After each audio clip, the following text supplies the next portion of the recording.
One big family, we are here to forgive and set us free. Hear the calling, it's for you and me. Open up your hearts, receive the gift. Live as one, live as one, give as one, give as one. Shine your light like the sun.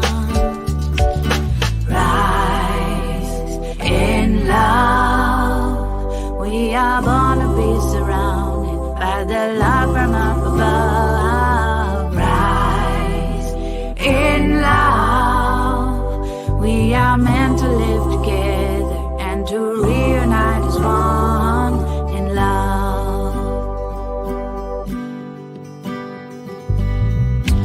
We are one in the greatest love. It's a time that we've all been dreaming of. Hear the calling, it will change your life. Everyone around the world, wake up and thrive. Live as one, live as one, give as one, give as one. Shine your light like the sun. Rise in love. We are born to be surrounded by the love from up above. Rise in love. We are meant to live together and to reunite as one. We are one, the human race. We are here to save the earth.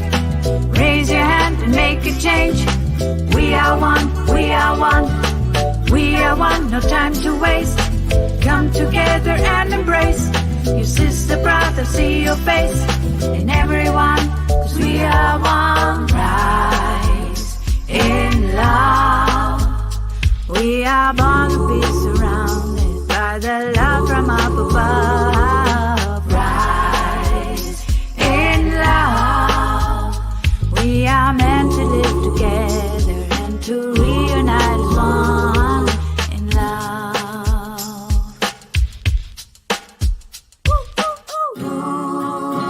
Gamera, Sanado, Gimene la la Berenda Soja, Ganera, Sanada, Honda la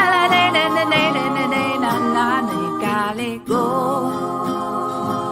Anesanini Janada.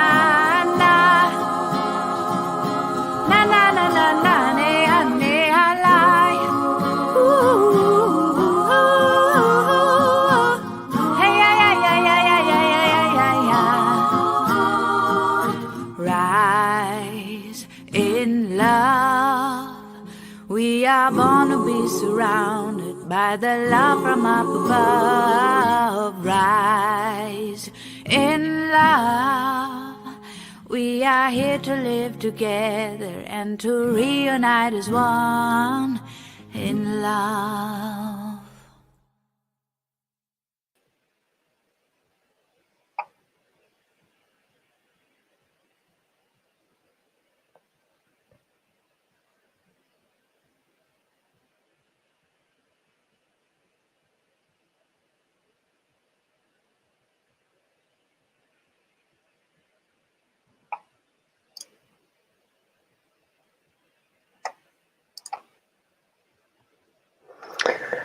Welcome everybody to our 4th Global Unity Festival on the 3rd of April, and welcome to our 3rd wave of the Americas. So we just had 2 waves, Asia and Pacific, and the 2nd wave in Europe, Africa and Middle East, to allow people from all parts of the world, from all time zones, to participate in collective uplifting practices. And this is what the Global Unity Festival really is about. It's an opportunity for us to come together and uplift ourselves, each other, and ultimately the world. So what you just heard was a song by Katrin Skusa, who is one of our hosts in the Global Unity Festival community, who shared her beautiful offering, which is so aligned with what we're about and what really seems to be the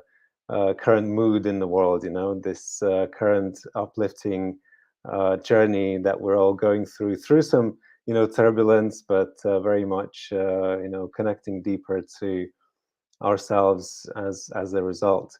And if you are a musician, please reach out to us. We would love to co-create with you as well and share your beautiful offerings as well in our space and collaborate with you in perhaps some other ways as well. So each month we have a central theme, and this month's theme is transformation. We've been through different themes so far this year. We've gone through strong foundations and then balance. And today is transformation. And let's present ourselves to the transformations happening all around the world. And yes, there may be a lot of turbulence going on, but there's also seems to be great emergence taking place. On a personal level, we seem to be becoming ever so connected to ourselves and diving deeper into exploration of different aspects of our consciousness and our deeper purpose.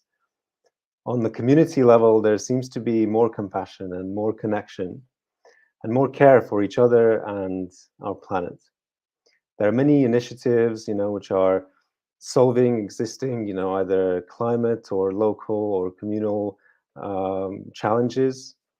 And on a world level, we, of course, are aware of what's been happening. You know, there's a lot, especially in the Western world and on the news, about the different aggressions that are happening. But yet those aggressions are responded by, instead of more aggression, by withdrawal and compassion. So all of that really has this core, you know, that transformation is guiding us towards. And today we'll have a few guests joining our stage here, sharing their wisdom about this theme of transformation. And later on, we will join in a collective uplifting practice, and you'll have a chance to join other stages and choose which practice you would like to participate in. And you know, in that way, creating this multicultural experience where we come together and exercise our collective power that we now know and have increasingly more evidence that does have an effect on the world around us. So it's not just the you know, our actions, but also our states that make a difference. And before we welcome them to the stage, I would like to just share a few more thoughts and the space that we're creating here in the Global Unity Festival context. There are also many transformations relevant to our vision, which, you know, quite simply is as many of us coming together as possible and really tapping into our collective power. And there seems to be some transition towards more grassroots emergence. You know, instead of us waiting for authorities or some big organizations solve things, we're coming together and we're solving things ourselves. You know, there's a lot of innovation and a lot of solutions emerging. And we're also moving from what you could call, I guess, very crude activism and protests and, you know, going out on the streets. We're acknowledging that also our emotional states and intentions matter. So if we do go out on the streets, there are peaceful protests, there are public meditations. And so, you know, this does really seem to indicate a transition in the mood and in our consciousness. And also there are a lot of pockets of well-being emerging and getting ever stronger around the world, and also creating similar global connective initiatives similar to ours. And there are some bigger ones that happen yearly, There are some that happen in existing communities, perhaps spiritual communities. There are Buddhist meditations and Christian prayers happening for the greater good. So we're moving from this uh, perhaps personal orientation or even larger community orientation to this global orientation. And this is really what we're sharing here, and we're inviting everyone towards in the Global Unity Festival space. And I'd like to share some of these initiatives that we have recently come across and we're still connecting with and developing our relationships with. But I'll run you through very quickly through the key parts of the platform. So if you go to the globalunityfestival.org and scroll down, you will be able to see all our upcoming dates and the countdown timers taking, giving clear indications to when the next event is going to be happening. And if you go here, you'll see these three waves that I mentioned earlier on in this live stream. So we're now in the Americas, and if you shortlist here the current events that are happening today, um, some of the most recent discoveries that we have come across from our team are a few that I've added here as well. So there is this global prayer room that happens actually 24/7 every day, all day, all night long. And this is such a beautiful initiative. We haven't reached out to them yet, but it's right here on our platform. And if you enter the stage there, you'll be able to, without leaving and going anywhere and looking for the links and traveling, throughout the big, vast expanses of the internet, participate in their event here and see all the information. And just today, there's also a Hindu community that is organizing a global puja, or like a ritual for the well-being of Ukraine. So they have three different also of these like rituals happening in Indian time, European time, and also American time. So at 8 p.m.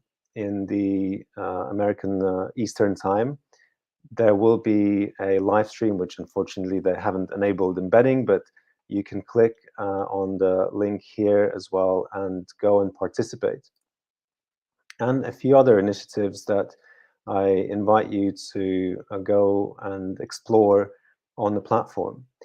But why am I sharing this? Well, I'm sharing this because there seems to be so many of these initiatives coming about.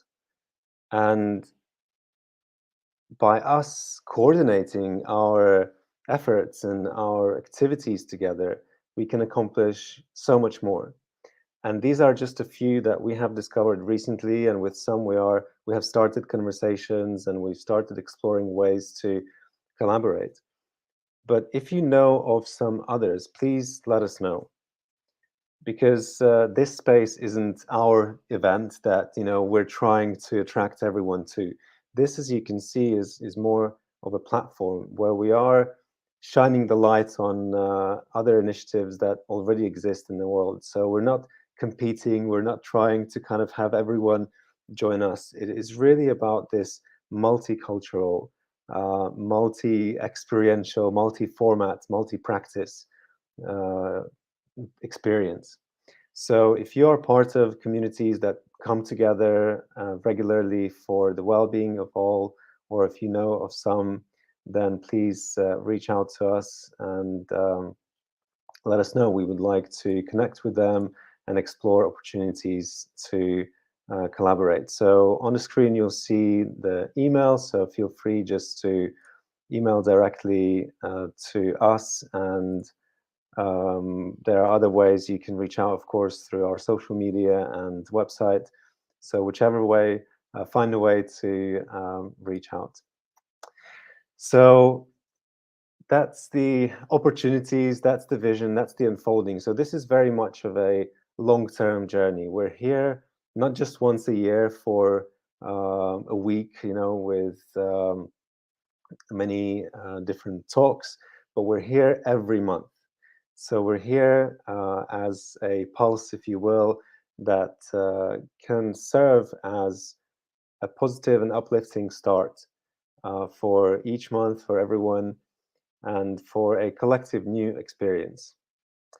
And in a moment, I will welcome our first guest, who is going to share with us a little bit more about her wisdom, her journey of transformation. And we're going to dive in different aspects of transformation. And feel free as well to comment in whichever platform you're watching us and engage in the conversation and ask some questions and steer this conversation alongside. So I welcome Jackie. Hello, hello. Great to connect with you. Hello, can you hear me okay? I can hear you well. It could be a bit louder, but I'll try Oh, to adjust it from my side because I can do that. So hopefully that okay. solves the Is that better? questions. Yes, I think it's getting better. Yes. Okay, it's kind of So, wind. I'm in Hawaii, everybody. We're having like a crazy windstorm. So if it gets wow, too windy, let me know and I'll go find awesome. someplace else to sit. So far, so good. So, yes, Jackie, welcome. So, Jackie helps people that feel stuck, lost, and depressed figure out why and how to change it within as little as 5 weeks so they can bring feeling free and fulfilled. She loves using humor and personal stories to create meaningful connections while diving deep in her self development clients. She is a master practitioner of neuro linguistic programming, a certified full life transformation and emotional intelligence coach, and a sound healer. And you'll also be able to see her links to her platform on the screen. So welcome. It's a delight to connect with you here today. Oh, thank you so much for having me. I'm so excited. And I'm glad it all worked out. Yes, fingers crossed. So far, so good. So today we'll be exploring transformation, and we've settled on a title: Burn, using your old flame to light your new fire. Quite a deep and very, I would say, inspiring title. So I look forward to diving deeper into that with you. Yay, me too. So yes, share with us perhaps a little bit, what attracted you to the space and why you decided to join the space. And yeah, feel free to share anything more about yourself if I left something out from that little introduction. I think you got it all. Right. Quite a few things that I do here. I think that you got it all. So thank you so much. And I just love what this community is bringing to the world. That's why I do the work that I do, because I realize that it takes a community to make a change. But on the topic of transformation, and I'm so excited to be here today with this group, is as cliche as it sounds, just like the quote, you need to be the change that you want to see in the world. It starts with us. If I want somebody outside of me to be acting in a different way, but I'm going to get triggered and start yelling about something every time somebody ticks me off, but I don't want them to do it, well, that kind of defeats the purpose. It has to start with me. I have to be the example. I have to change my energy. I have to change my mindset. I have to change literally the cellular level of my body and my frequency, and it will start emanating out of me like a light bulb around the other people in my sphere, which in turn my energy will affect theirs. Like even if you look at dogs know in a second. They know in a second who is a good person and who is a bad person. Like they can feel the vibes. So the more that we can work on our vibes, the more that we can have a greater collective change. And that seems, as I mentioned as well in the introduction, that trajectory that we're moving towards, right? It's not anymore just about what we do or what we say or what even we think. It's really about how we feel, and that starts to play a more, I guess, leading and dominant kind of role in managing ourselves and creating a life that we want. So. And I like using the light bulb analogy, because I always tell my clients that a light bulb can't just be like, I'm going to turn my light on today, but I'm not going to let the light shine outside of the bulb. Like, the light's just going to shine outside the bulb. And our energy is the same way. So if we have stuff going on inside of us, but we're like, I'm just going to walk around and I'm going to put a smile on my face, we're like that light bulb. That our energy is still going out. People can still feel it. They can still feel it. And so if we're not liking the situation around us, we get to work on our inner light that we are exuding out into the world, because people are going to react to that light. Just like the dog is going to react to the vibes that person has going on inside of them. They react in fear. People do the same thing in return. So it really does start with us and coming together. I love that. Yes, and it does start with ourselves, and when we master ourselves more, I guess, then it's easier to come together, right? And I mean, coming together has all sorts of other interesting dynamics that I have experienced in the different sort of parts of the journey, and that's a whole other game. I feel like there's still so much more for us to learn about that, and there's still so much to master ourselves, right? And what to speak of collective and group dynamics. So I guess we're here more to explore the personal transformation. So yeah, I would love to hear if you have some tips that you have experienced are effective, and perhaps where different journeys call for a different approach to transformation. Right? So yeah, they do. Yeah, and I put a little something together, and I love teaching via story, as you mentioned earlier. And I had an experience that happened today that I'm actually going to share with everybody on how transformation works, and different little things that you can do at home that might seem basic, might seem super simple, but sometimes common knowledge is not common practice. So first, I kind of want to break down what the word transformation even means, because it's pretty cool.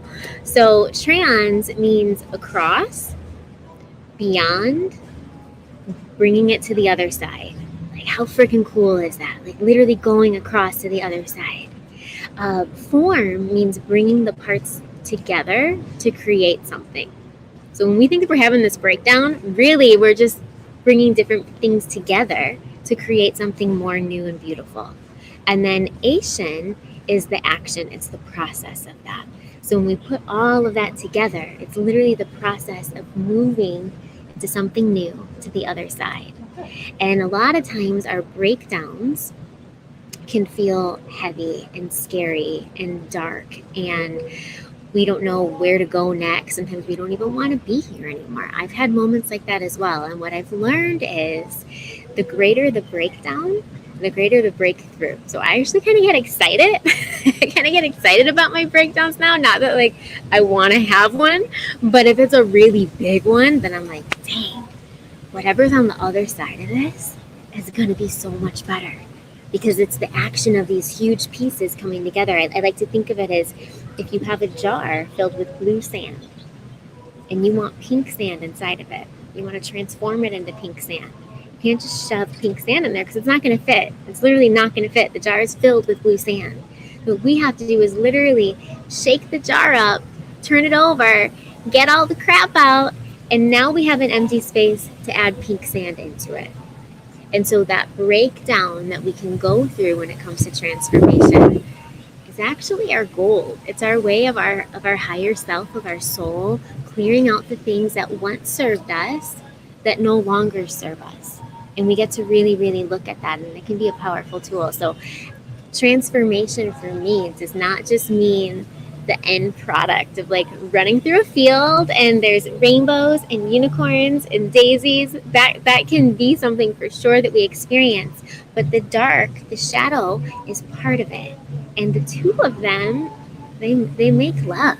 Like the dark and the light are coming together. They're making love. They're unzipping your soul. They're exposing your truth. They're making you shine your light even brighter out into the world. So my invitation is to really embrace those dark moments. Because for me, like when all my clients come to me, they're usually in a dark spot. And I remind them that dark spot is actually your gold. Because when you get to that dark spot, or when something's not working in your life and you're like, why? Or even the world right now, right? We have so much going on in the world. But without this darkness that has been going on, certain things wouldn't be coming to the light. We don't know where to shine that light to heal the things and to feel the things in order to heal them. So we get to embrace the darkness and the lightness within us and play with it. And an example of what happened today is I'm here in Hawaii on vacation and I'm staying with a friend, and 3 o'clock in the morning I hear like pulling up into the driveway next to us. And I'm like, oh boy. It's fine. Well, it turned into a huge altercation. I think there was physical stuff going on. It got really, really scary. And I found myself immediately out of bed, like standing behind the door, peeking through the blinds. Like, I want to make sure nobody's coming up here. I want to make sure nobody's like, what if someone has a gun? And like my mind like went to this whole fear-based place. I wanted to be prepared on what to do. And my whole body was shaking. Finally got back to sleep. They left. Thank God. Everybody's good. And this morning I asked myself, I was like, what's it gotta happen when I'm on vacation? That dark moment. And then I'm like, why? Why? Asking myself why. Why is it that every time a situation like that, where I feel unsafe with other people's behaviors that aren't even like physically in my presence, why does my body shake? Why do I immediately go there? Why is my biggest fear? And I was just telling one of my clients randomly is in Hawaii at the same time. So I got to meet up with her for the first time. And we were talking about our biggest fear. And hers was drowning and mine was being murdered. That was this is going to a dark spot. But that was one of my biggest fears, is being murdered. But today what I realized when I took a moment and I was getting ready for this talk and I was thinking about transformation and asking myself, why does this trigger me? Why do I shake? I realized, oh my gosh, when I was a baby, like not even a baby, an unborn baby, when I was in the womb, my father was extremely abusive to my mother. And there are stories that I know that happened where I'm like, my unborn self could still hear everything going on. And I felt like, who's gonna protect me? I'm scared. So now as an adult, when I hear those altercations happening outside of me, it's like my brain goes back into the womb state and I'm shaking. You're like, okay, great. But the cool thing about it is now that I know, now that I looked at it, now that I looked at what's going on, why it's there, it's not this thing that, oh, this always happens to me, like I'm a scaredy cat, I constantly feel unsafe. It's, oh, that's little Jackie that doesn't feel safe. And I'm a grown woman. And I get to remind her that I got her. It's okay. And that's out there. That's not over here. That's out there. They're doing their thing. You're going to be okay. Now I've gotten my power back in a major, major way, which is so freeing and exciting to me. But I had a choice. We all have the same choice. We can wallow in the things that are going on.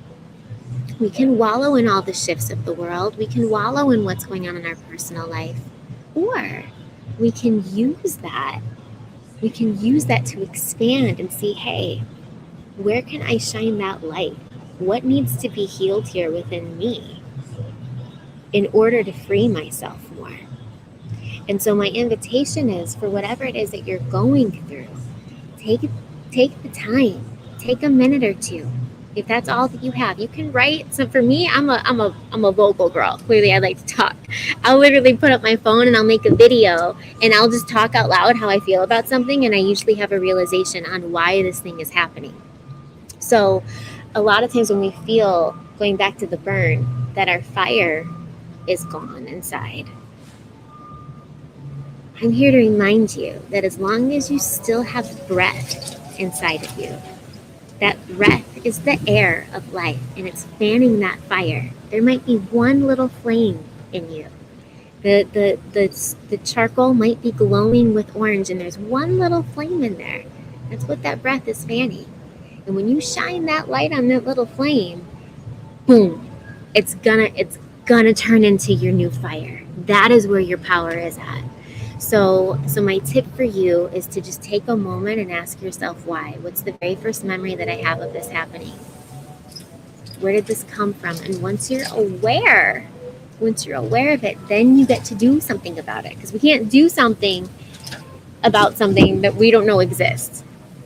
Right? We have to know that the thing exists first. And then from there, maybe you have the actual answer. Oh my God, I didn't realize it's because of X, Y, and Z. And this is why I'm bored all the time, is because I don't have fun. Oh, I'm going to go plan a trip for myself. Or I'm going to go bowling more. Or I'm going to go do X, Y, and Z more. Or it could be something deeper. I didn't know that's why I have these dating patterns. I'm going to go see a therapist. I'm going to go see a coach. I know what that thing is now that I get to work on. And so that's the power there. The pain is showing you where to look. I hope that makes sense. Well, that was a powerful little quote kind of to finish off on, right? The pain is showing you where to go, right? And that's the thread, I guess. That's the lead for transformation, right? And ultimately, it feels like the transformation is towards something, right? And that something that it's towards, it is that flame, right?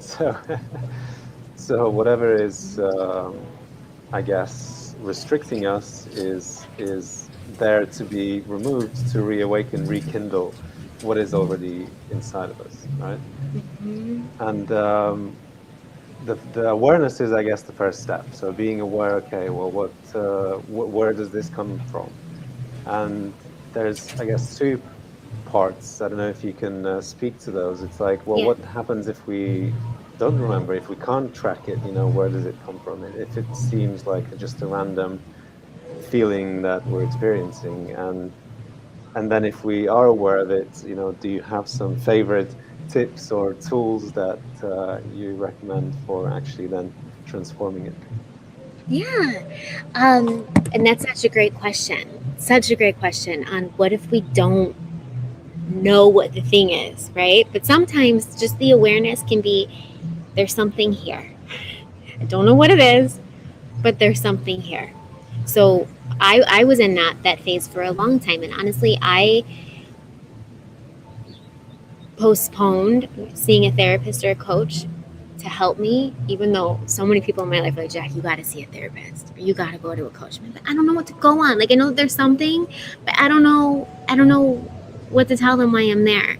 Now I know that they're going to help you figure out what that is. I know that now. But when I first got into self-development, I was in my rock bottom. And I went into it thinking, oh, it's because of my dating patterns and I don't know my exact vision. So I'm going to hire this coach. And we dove in super deep, 6 months straight, and I'm going to work on my dating patterns and I'm going to work on my vision. Like, that was my plan. And little did I know that I was going to spend 6 months working on the relationship with my family and then my limiting beliefs within myself. We didn't work on dating patterns or my vision really at all. That stuff resolved itself once we worked on the relationship with my family and my limiting beliefs. I didn't know what my thing was until I had someone, like I'm a personal trainer and I still have a personal trainer. I can't see behind my head when I'm doing something, right? But they can. And so I needed my coach. I needed somebody to shine a light and be like, hey, look over here. What about this thing? Because they'll pay attention to your words and your behavior. And if you're not in a position where you're ready or you want to have a coach or a therapist, it's okay. At least start talking to a friend about it. Start talking to somebody about it, and just be open to, hey, you can just literally ask, like, do you see any patterns here that I'm not aware of? It gets to be you versus someone saying, you know what, you do X, Y, and Z, and then we shut down and we don't want to hear it. But if you genuinely are wanting to make some type of change but don't know where to start, you can literally ask one of your friends or family or anybody, do you see something that I'm not seeing? Is there a pattern that I'm not catching on to? And see what comes up. See what comes up from there. So that's something that I would do if you're unaware. Second thing is, when we are aware, we have feelings come up, like you just mentioned.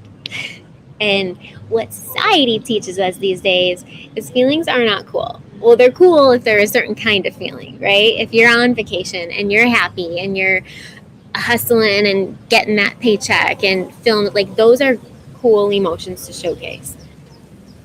But oftentimes what happens is we have an emotion, which is just energy in motion, that comes through and we're like, that one's not cute. I'm just gonna like shove that one down, which is actually matter. Energies matter. And now I'm gonna carry it with me everywhere I go.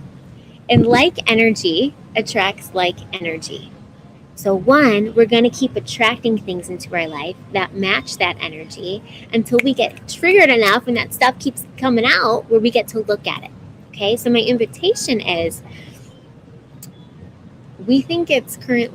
most of us think it's currently brave to not feel those emotions. That's when you're strong, right? The brave thing is to feel it. Because who wants to feel the moments where it doesn't feel awesome? Nobody wants to feel that. But that's the warrior. That's the brave person. That's the person that's like, all right, we're going in. Like, I'm on the front line. I'm locking myself in this dark room. I'm tired of putting this Band-Aid on because the Band-Aid keeps popping off. Every time it gets wet, every time I take a shower, every time something happens, I get triggered, this Band-Aid comes off and I'm still bleeding. I'm going to go lock myself in a dark room. That's how I think of self-development. My girlfriend and I crack up. It's like locking yourself in a dark room with rusty hardware, doing open heart surgery on yourself, all by yourself, until you get to the core root of the cause, where the leak is at. And you look at it, and you figure out why, and you heal it.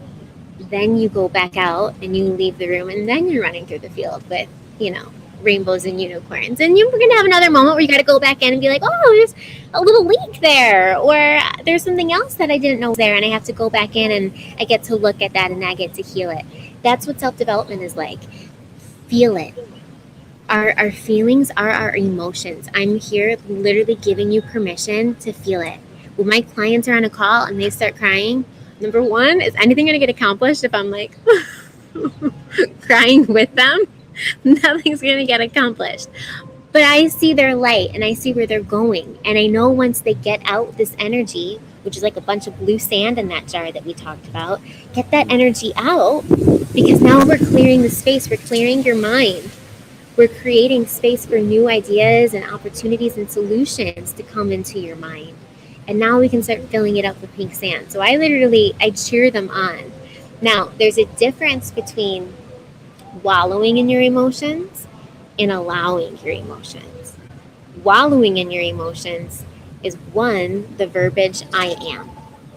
I am sad. I am depressed. I am fill in the blank. Because whatever follows I am, your brain takes on as an identity statement. And our brain constantly, our ego, is constantly wanting to keep us safe.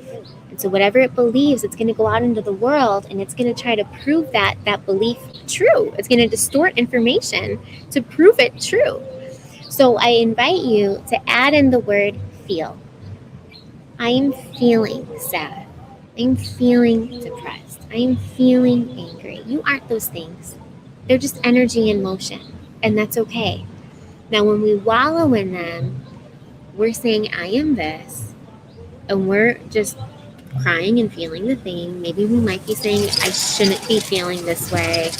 Anytime you say should, I shouldn't be doing this, I shouldn't be feeling this, I should be over this by now, there's a little layer that we haven't fully felt, a little layer of that emotion that we haven't fully released.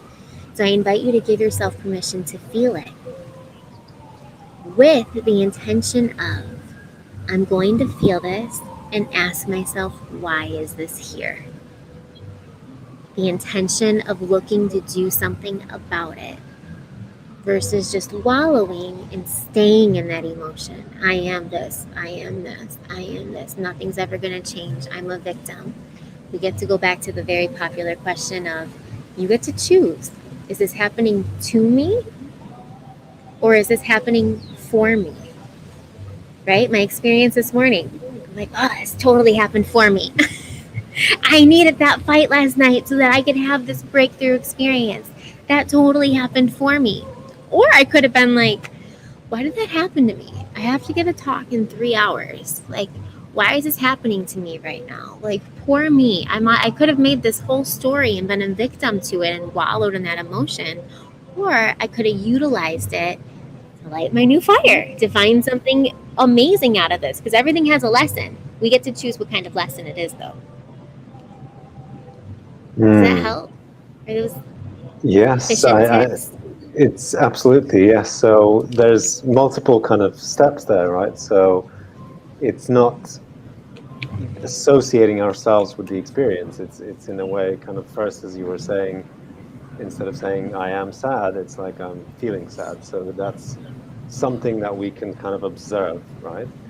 And once we can observe it, then ask why, or what for, and what also, what you were saying earlier on in the conversation, that when you started transforming, going through your transformations, although it started from relationships, it ended up, of course, with family and ancestral levels, right? So that why sometimes could be so beyond that it's not even ours in a way, right? Like we've kind of borrowed it from somewhere, and that can be also a powerful realization that, oh, okay, actually it's not my fault, it's not like I'm wronged somehow, or there's something wrong with me, right?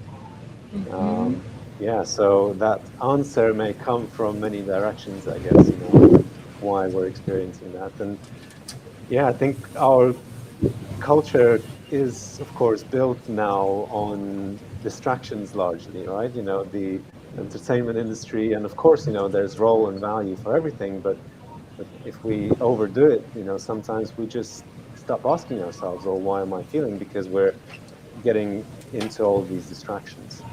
So thank you for that reminder, and thank you for the invitation and message, to give ourselves the permission and ask why. And also that makes me think of our conversation earlier on today in the European Wave. We were exploring this theme of transformation through chaos.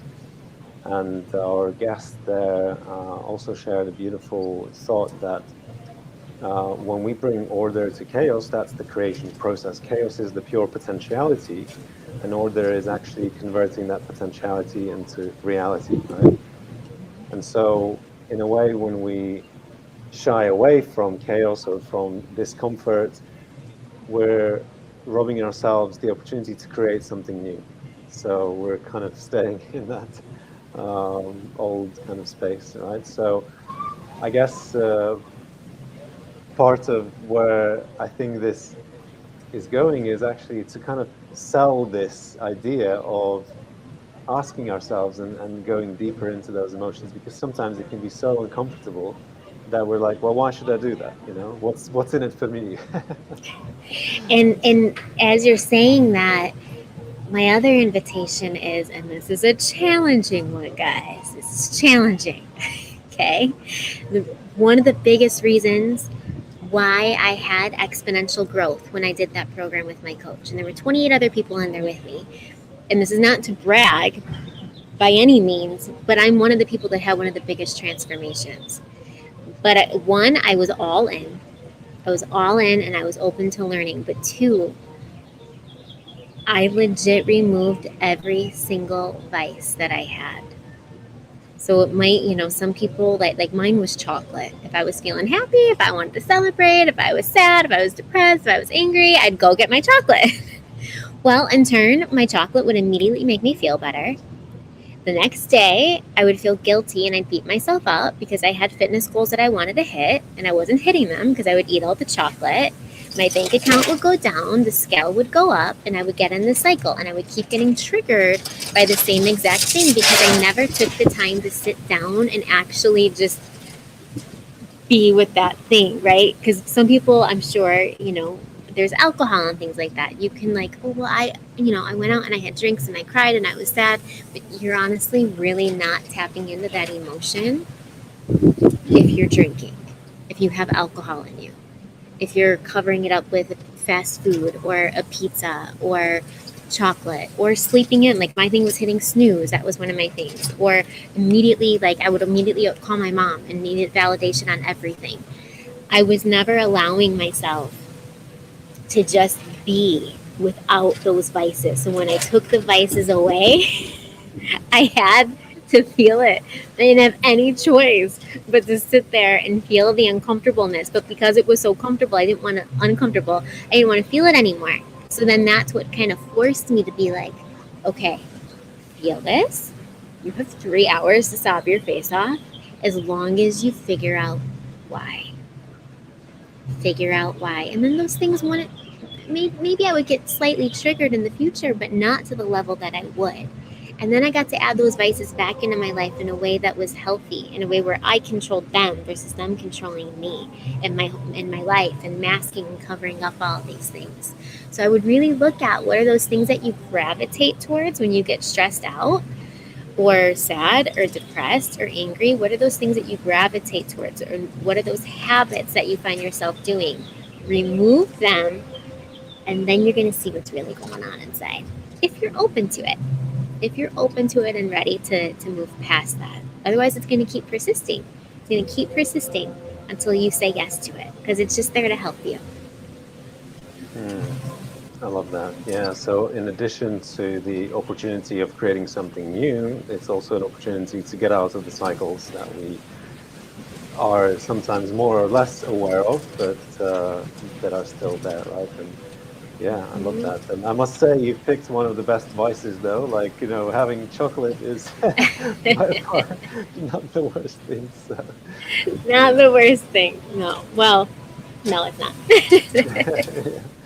So, okay, great. And another thing that I would like to add, and we're now slowly moving towards our completion, and you have your other event as well that you'll be leading, a synchronized event. So we'll introduce that in a few moments. But another thing that really comes to mind is the community where we can find that support and where we can find that wisdom and advice. And this is one of the also opportunities here in this space, because there are so many wisdom keepers sharing their offerings and sharing their gifts, and you can, if you're watching or visiting our platform, go and discover all of them. So if you go to globalunityfestival.org and go to the hosts section, you'll see everyone who is part of this space, and everyone has their own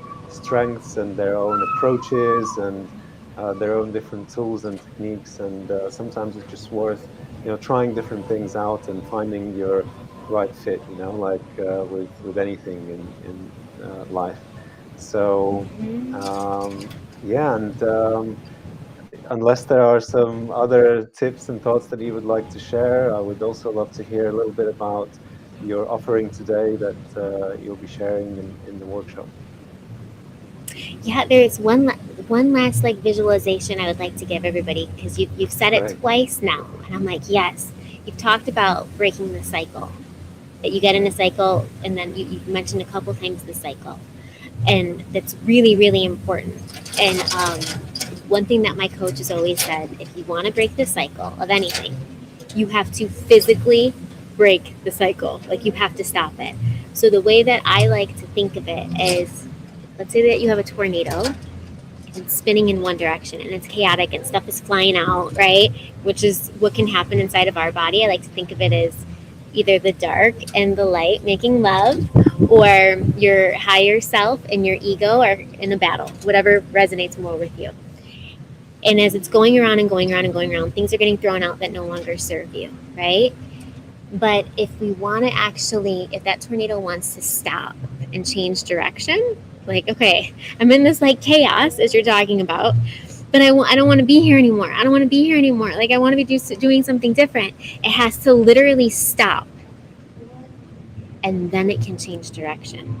And a lot of times we're in this tornado, we're in this chaos, and we want it to go in the other direction, but we keep doing the same things. We keep trying to push through it. If this shouldn't be lasting this long, fill in the blank. Take that moment to stop. For some of us, it literally, it could be one minute. Maybe that's all that you need is 1 minute, depending what it is that you have going on in your life. For some of us, it could be a year. It could be a week. There's no right or wrong time frame. But I invite you to stop. Do the process we just talked about.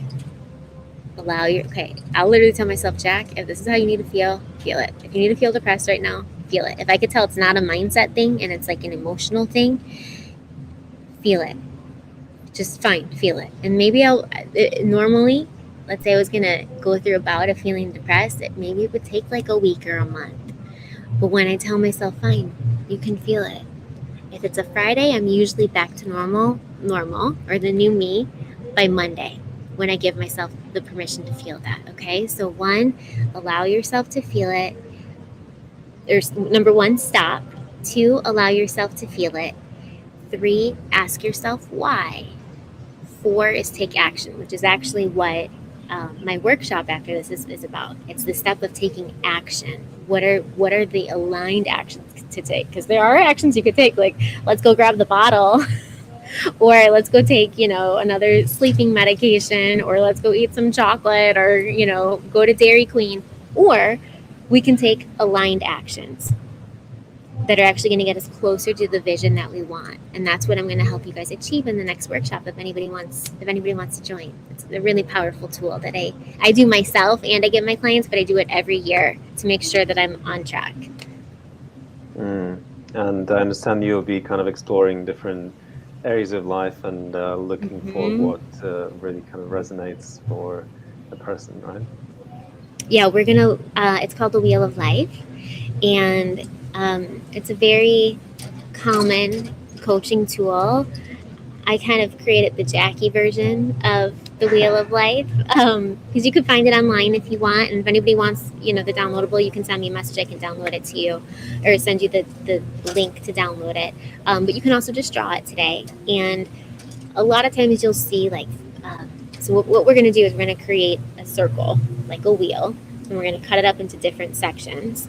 In each section, each piece of the pie is a different part of your life. And often you'll see like friends and family are together and certain things are combined together. But I'm sure for most of us, our family relationships and our friendships are completely different. So for me, that doesn't really serve me and my clients and where I'm trying to take us. So I break it up. We get pretty nuanced and we look at 12 different areas of your life and figure out exactly where you're currently at. And what is the one thing that if we focus on this one thing, most or all areas of your life will improve. And I see this happen time and time again. I have people send me messages, thank you so much, because I give it away for free all the time. Like, if it helps you, please, utilize it. People have literally changed their lives from this one tool. And then you're going to figure out the exact action steps to apply to your life that you can start taking today to start creating a wheel of life that looks different, that looks more full, that looks more aligned and happy and fulfilling for you. I love that, and staying focused and, having that clarity is really useful and powerful. And so for those who are either watching or tuning in later on, well, how do you find Jackie's workshop? And later on, even after it's done, the recording may be there and you'll be able to access it even later on. So if you go to the Global Unity Festival platform, and we're now in wave 3 and for the American time zones, you can scroll down and look through the different events happening at different times today or at the same time during the peak. and Jackie's event is right here. And on there, you'll see all the access details. So you'll be able to participate directly as well. So not just in the chat, but I understand you'll be inviting people to join you directly, right? I think so. You're still kind of thinking, okay. Guys, So, I'm new to StreamYard, so I have the link. So if I figure out how to add you in, you will be there with me. fantastic. Okay. Well, the link is right here. So that's the also convenient part. So you can just click on here and join the workshop. And later on, of course, you can also see Jackie's profile and reach out to her, see some more information on her and all her websites and social media links. So that's all available on our platform. So thank you very much. And I would love to actually uh, fuse our transition to the next speaker together a little bit before you go and before we complete our part. And reason being is James. and James, you'll need to just unmute yourself because you've done it from your side. But Jackie now is in Hawaii, and that's I, why. I, I heard the Hawaiian music in the background, so I already knew where you were. I think Well, it's so cool how this all worked out. I had no idea I was going to be here when we planned this. there you go. So that's kind of an interesting flow and synchronicity. And for So, those who don't so, know, James is from Hawaii originally, so that's why the conversation. so I was going to say, Jackie, do me a favor, and when you're done later on today, and you go to the beach, just tell the ocean I said hi. I will. I will. I love that. I love that. So thank you so much, Jackie. It was a pleasure to connect and explore this theme with you. And once again, everyone who would like to join the workshop, please find the event on the platform. And of course, find Jackie on the details that you see on the screen right now if you'd like to reach out to her. Pleasure to co-create with you, Jackie. Thank you so much. It was beautiful. So nice to see you again, James, and have an amazing talk. I'll be in the other room. Thank you so much. Bye, guys. Bye, Jackie. Okay, so welcome, James. It's great to connect again, and looking forward to diving into the depths of our human experience again. And thank you for having me today. It's an interesting topic, and I listened to part of Jackie's talk, and what it brought to my attention when I was doing that was that we all. I love the fact that we're carrying, holding, and sharing the same message. right, because there's a lot of people in this transformation place inside of themselves right now. And part of what we wanted to talk about, and I don't know if you want to, stop and jump in or do something else before we start, but is about the shadow. And I heard her talking about the shadow. So this may be a continuation, or this may be something that we're going to talk about that everybody's going to, in some ways, hear again, which is fine, right? Because I think this is a message that sometimes gets lost inside of the transformation game, because my experience with people on the path sometimes is that they tend to just stay inside of the place of, I'm just going to hold on to the love. I'm just going to, and I call it the rainbow and unicorn mentality. And it may sound judgmental, but at the same time, what we're talking about is avoiding the shadow, avoiding the darkness, and just wanting to stay inside of positivity. And there's nothing wrong with that, staying inside of the positivity, it's what you're not looking at. And I think Jackie alluded to this as well, what you're not looking at, right? The unconscious patterns, the unconscious behaviors.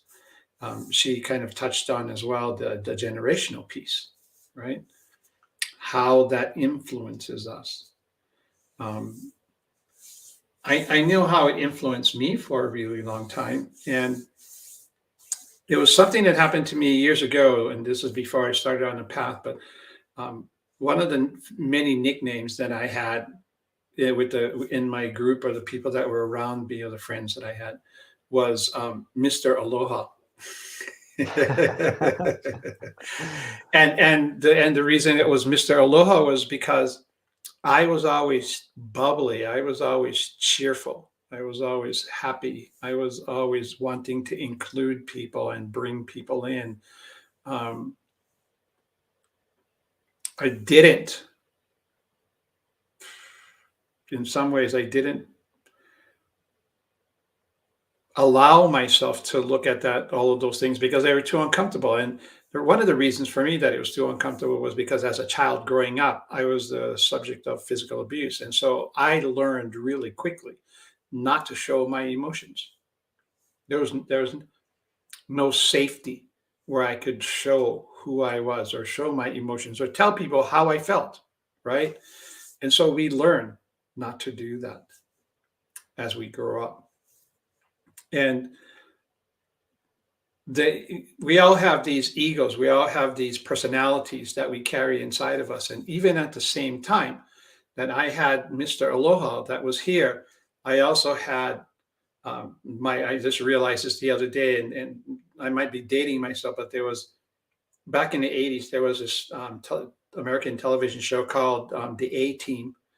And there was this man, his name was Mr. T. Everybody remembers him because he had the mohawk haircut, and he had all the gold on him, and he was the enforcer, I guess you could say, for the team, right? And he would say, "I pity the fool." And then he would say, who messes with me, or whatever it was. And I had a Mr. T inside of me. And I was so afraid of that part of me that I took him, and I literally, in a meditation, I saw this a few years ago, I put him inside of a well. There's an abandoned well that was inside of me. And I put him down inside of that well, and I put a lid on top of it. And laid a layer of cement, of concrete on top of it. I put the layer down on top of it. And then I would go on with my life. I would continue to be Mr. Aloha. I would do all the different things that we're doing. And every time something uncomfortable would come up, I would do the same thing. The lid would crack, things would start bubbling up. I would put whatever it is that I didn't want to look at, I would stuff it back inside the hole, and then I would put another lid on it. And I just kept going through my life that way. And it wasn't until I moved, and Jackie talked about a teacher, and I think this is really important, because in this transformation piece that we're at, there are things that we don't know that we don't know. I don't know if you heard it said that way, but there are things that we don't know. And so having somebody that was outside of me, having somebody that had a different perspective than I did, helped me step inside of that.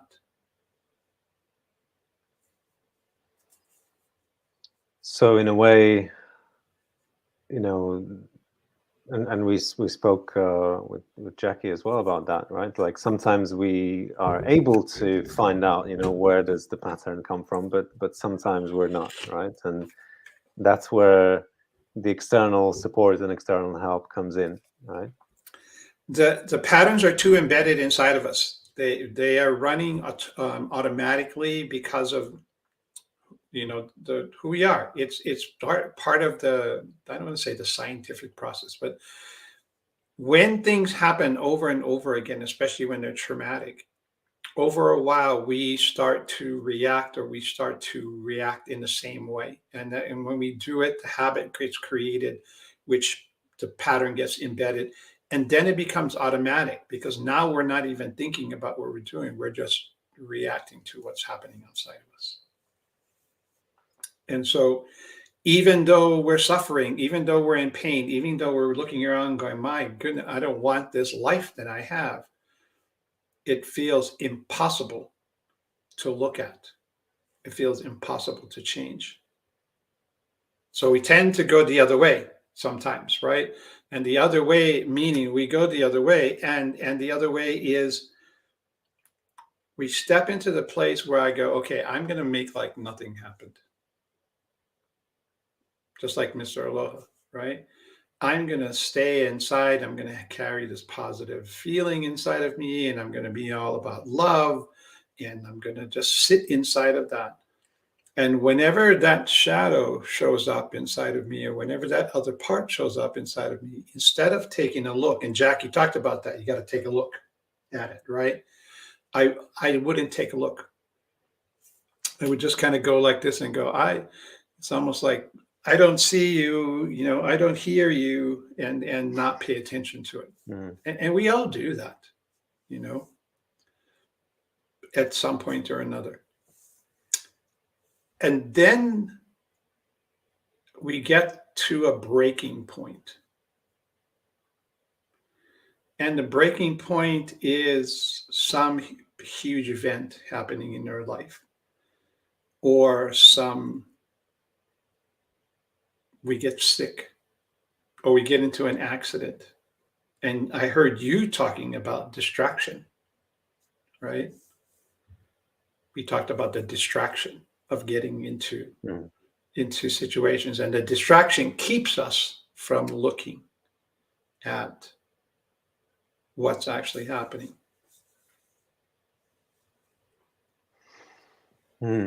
So I'd like to, before we perhaps introduce the themes, also reintroduce you, James, because for those who may not know more about you, and of course, James has been with us on the central stage before in the previous month, so some might have already been, introduced, but for those who haven't, so James Kawainui is a native Hawaiian healer, spiritual guide, and mentor.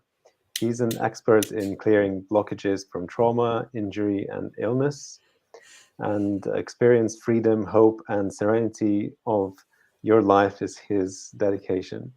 And James' passion is helping people live positive, productive, and pain-free lives. So, quite some fundamental transformation that you stand for, I guess, in people's lives. I do it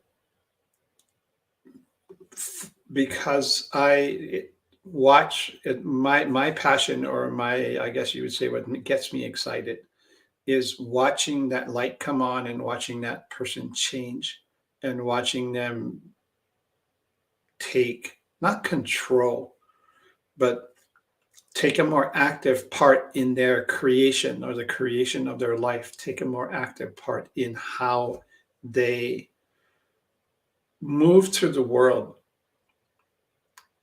I heard Jackie say it, and it's true. And that's why I said it's great, because we are communicating in some ways the same information or the same message. Life is not happening to me, right? Not the idea of the victim. Life is happening because of me. In other words, because of the choices that I've made, because of the things that I've done inside of my life. And so the shadow side is not wanting to look at that. The shadow side is thinking that all of these things are happening and I have no responsibility to any of it. We run into trouble when we hit that. And I like, what you are saying about having the same message. It feels like it does have, it serves a purpose, right? Because for people who are looking for solutions for transformation, it's helpful when they, you know, keep hearing, and it supports, you know, what they're hearing in different sources supports the path, right? And there's, you know, so much actually out there, and some of it is confusing and some of it is contradictory. And it's sometimes quite challenging to understand, you know, what works, what doesn't work. So I think it's a really valuable thing to bring. What doesn't work is if I'm not looking at what's happening. What doesn't work is if I'm not taking an active role inside of my life, if I'm being passive. And there's so many layers to this, right? And we watched something play out this week, and we watched the global reaction to an incident that happened between two men, right? Oh yes. And all of the opinions that we've seen, and all, you know, people choosing sides inside of that.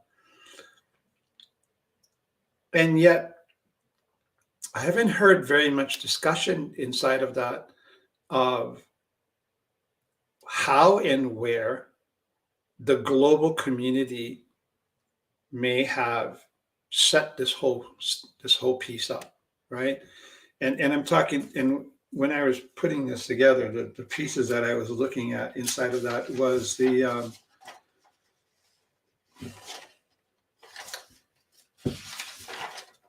we don't look at the collective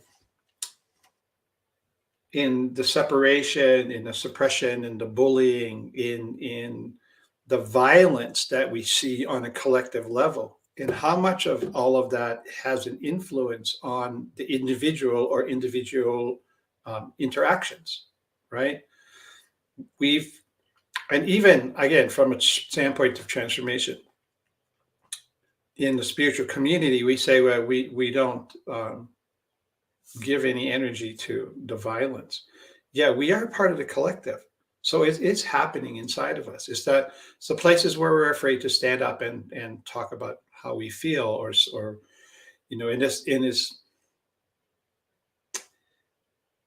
age of the cancel culture, it's, for some people, it's dangerous. It can be dangerous to stand up and they don't feel safe enough, I should say, to stand up and say how you feel or what your opinion is, because the majority may, for lack of a better way of talking about this, the majority may attack that person or that idea or that ideal, and you know, then you get trolled on social media, and the message gets lost. And the message gets lost because you're not in alignment with the collective. And you're not in the conversation with the collective, right? It's you can't, because you've been X'd out of the conversation, yeah, for having a different opinion. I mean, that's a whole kind of other realm, right? And I've been wondering about this myself as well. You know, how do we, because, you know, there's the free speech on one side, there's kind of tolerance and acceptance and being positive on the other, and then there's the kind of cancel culture on the third side, right? And like all of those in a way have some kind of conflict between themselves, and how do we resolve that? And I guess it is actually, on the one hand, the question that is beyond ourselves, but on the other hand, I've also been thinking, well, what happens when we have transformed ourselves? You know, it's like when we've done so much work, we've healed so many things. It's like, well, what next? Well, the next is the collective, in a way, or the next is the perpetual bliss. You know, it's like, you know, also an inquiry worth having, perhaps, and they're interrelated, of course, right? It's the energy and that we hold inside of ourselves, that we make a decision, or we make the choice to. The easiest way for me I can say this is to broadcast this energy, right? And so I can walk into a collective, or I walk into a room, or I walk into a situation where there is, just as an example, anger. Can I hold the space of not falling into the flow of that energy? And I do this. I transmit this energy that I hold, and I go, okay, this is what connection feels like. This is what love feels like. This is what us being in a relationship feels like. And even though I may not be speaking to people individually or trying to diffuse the situation, which I will on occasion, I'm holding that to counteract some of that other energy. And so, does that mean that we separate ourselves from the world and we create this bubble that this is who we are, and then we don't pay attention to everything else? I think that's a disservice when we're doing that. We're not helping shift the collective in that way by staying separate. And I think, yeah, that's a really good piece, right? About separation and being part of something, and how do we stay part of something. And I'm quite drawn to this thread with regards to the transformation of the collective, because, you know, also this is about a collective space, and there's, you know, as I said, so much learning for us to do. So we can stay with the individual, or we can go a little bit with the collective. It's up to you. Well, it's we look, because they're connected. One's the micro, one's the macro, right? So, you know, when I was putting this together, I looked at that and I went, how do we see how that collective energy moves inside of me? Yeah. Right? So I can't be all judgmental and watch this and say, oh, you know, this person shouldn't have done that. Or, you know, if I was in that situation, I wouldn't have done that. And my question to you is, how do you know, until you're in that situation, until you put into that situation, or are confronted, or you watch yourself react? I mean, in the case that we were talking about of what happened this week, and between those two gentlemen, right? It was, do I think that it was the right thing to do? I think it was the wrong way, and I think the timing was off. There could have been a different way to do that, and I'm not weighing in on anything. Yeah. At the same time, what we were watching was a human being that got triggered and reacted. And even though everyone was quick to jump in and judge and give their opinion, where's the place that you haven't in your life ever reacted that way and then regretted it, or went back and looked at it and go, ooh, James, that might not have been the best way to handle that. It just so happens that it was on a larger stage than what we individually get to experience, right? So how do we judge the interaction between two individuals? Because we have no idea, and I know I might be going off on a tangent here, but we have no idea the history between the two, what was happening in the moment, what the actual trigger was that created that incident. We're just seeing the outcome of that of that incident in what happened between the two of them, right? We don't even know if they've had a conversation since. All we know is that there was almost immediately condemnation on many levels. Because Because there's right? always like a backstory, perhaps, right, that we're not aware of. The whole piece around Joe Rogan was the same thing, right? He Yeah. was, and we don't need to go into any of that, right? But one of the points I think that I wanted to bring up because of all of this and because of everything that we've talked about already is the idea of having to be perfect. That piece about perfection. Even just this idea of perfection is the shadow to transformation. Hmm. Can you say more about that?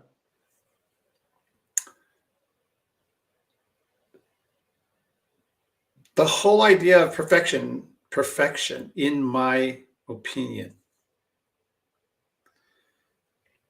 is a recipe for disaster from the very beginning. Because I'm holding myself to some standard of whatever I feel or see perfection as. And then if I do not attain it, all of the judgment and all of the self-criticism that comes because of it, right? And then other people holding people to ideals of perfection as well. And how that changes situations because of it, right? I think it stunts our spiritual growth if we're looking at having to have the perfect meditation, to have the perfect mudra, to have the perfect environment for meditation. In other words, if I'm not dressed in white sitting on a cushion, then I'm not meditating, right? So we have all these judgments and these preconceived notions inside of us of what the perfect yoga is, the perfect whatever. You can fill in the blank there, right?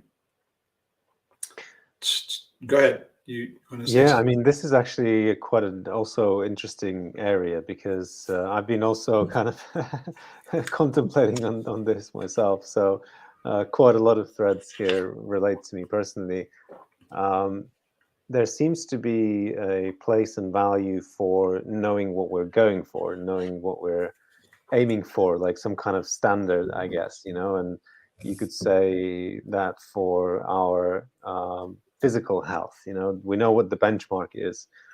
And yet, obviously, I recognize the other side of it, where it becomes, where we become attached to that perfection.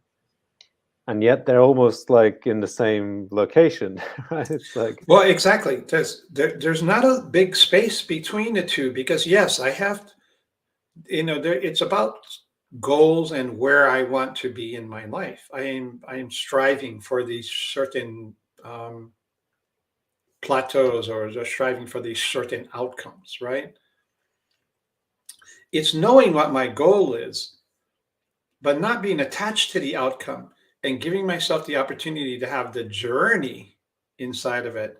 And the journey being giving myself permission to grow, permission to, and permission to mess it up. We learn more from failure than success. When we hit something and we're successful, in some ways, what happens is we stop learning, maybe, and that's not true, but we stop striving, pushing, looking to get better because it was like, okay, I did what I was going to do. And then when we hit failure, we give up because the part of the mind that goes, well, I'm not good at this, so I'm not going to do that anymore. Or I'm not good at this, and then I'm just going to give myself a hard time. Where a shift inside of that, and this is the part where we look at the shadow and we overcome the shadow of transformation, is go, can I look at it in a way, and this is what I had to teach this to myself, right? And then it's something I share with people. Can I take that idea of failure? Can I take that idea of not having to have this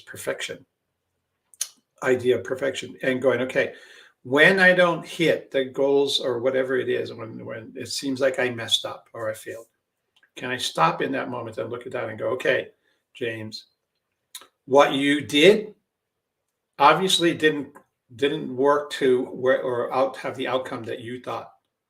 So let's take a step back. Let's look at everything we did, and then let's try again. We don't give ourselves the opportunity to try again because we hit the failure thing and we land, and then it takes us into the shadow of all of that because it takes us into the self-doubt and the criticism and the judgment. There's lots of places and times where I look at it, but I work with people and they're talking about having to be perfect, or they feel very inadequate because they're not hitting this idea of themselves that they're supposed to be, right? That they have. And it's an interesting thing because 8 or 9 times out of 10, when we get to that place and we start talking about whose standard that was, it's almost never theirs. Right. This is what my parents wanted. This is what society says I'm supposed to be. These are what my friends and my peers are. And I can't reach that. So I feel less inside myself. So that perfectionism is often, as you're saying, a external kind of externally imposed benchmark or ideal or blueprint that we're moving towards. And so I guess the first step there is to start to distinguish, what is not mine and what is mine. And the second step is from what you were also saying. I like that, that non-attachment and giving ourselves permission to fail and to kind of do it again, right? I wonder if you have some perspectives on, where does that, even when it is our benchmark, our ideal, where does that perfectionism come from? What's the usual kind of shadow that we can tap into through that realization? I think it's culturally and societally driven, right? It's a societal thing. All we have to do is look at our modern advertising, and this started, probably after World War II. The way that they advertised was always this idea of you need this in order to be this. Without this, you're not that. And so that idea of perfectionism, I think, may come from this idea of lack, or this idea of not enough, and this idea of not being enough inside ourselves. Yeah, it makes sense, because I would imagine, in the I don't know, medieval times, that's a bit too far, but even like in the, I don't know, 700s and so, although there were different challenges, it probably wasn't about, that much, on a widespread basis about, trying to fit some standards. It was about aspiration, right? But it wasn't about necessarily, just sort of fitting some kind of widely accepted roles, because there was no advertising on that scale, right? And there's probably a human element to that as well, but it's been sort of exacerbated by the culture that we're in right now, isn't it? I don't know. It's the morals, and we can go down a completely different road here, because we're looking at the morals that we have, the ideas of society, what's right, what's wrong, and I'm not sure we want to walk down that path today. But if we bring it back home, it's the place inside of going, okay, how do I safely step into this space of allowing that shadow to even show up, right? Where I can bring it out and be able to look at it and go, okay, wait, let me look at this part of myself. And I think Jackie was talking about this too. Can I see this part of myself, but in a way that's not judgmental, in a way that I'm being curious, right? a way to do that maybe is to have a sense of wonderment, right, about what's happening, instead of having immediate judgments about it. And the wonderment is, wow, how did I get to this place that this is my fallback position? And then there's something that comes into my head that just is kind of off to the side a little bit, but those conditionings, those patterns are always something that comes from our past, or always something that we're reaching to attain in some ways. And so not being able to look at transformation or be able to clearly look at the shadow side of it, because we're not being present inside of ourselves. Without that presence of knowing that I'm here in this moment, how can I create the space to look at the different things? I was talking to somebody the other day, and I was using this as an analogy. And people may not be able to see it, but I have a crystal that I'm holding in my hand. Mm-hmm. And so we get caught in looking at only one side of who we are. But if I look at the crystal this way, or if I look at the crystal this way, or if I look at the crystal this way, or any other way except the side that I always see, that's always in front of me, I'll never know that the crystal has facets. I'll never know that the rainbows and the occlusions that are inside of it have a different aspect or a different perspective, right? We don't give ourselves the opportunity for that different perspective. I love that. That's such a great example. So in a way, I guess those patterns, those habits, those triggers is whatever is covering certain facets of that crystal, right? That are there for us to clear away, right? Not only clear away, but what if all it is just giving ourselves permission to be aware of them? That's it. That's the starting point, right? Because now I'm looking at everything and going, wow, it's not just this, it's this, it's this, it's this. And the truth is, a lot of times to get to that place, we actually need help or somebody that can see what's going on from outside of ourselves. The other shadow, I think, inside of transformation is thinking that I have to or I can do it all by myself. And that's a fallacy. If I read enough books, if I do enough workshops, if I go to this, all these teachers, I'm going to learn how to go through my transformation process. And the answer is yes. And then there's the other side of, just because you know all of those things doesn't mean that you're practicing, right? Working with someone that I've been working with for quite a few years, and they had something happen to their voice because of a traumatic event that they had. And in the process of me working with them, we got to the place of realizing that she wasn't breathing.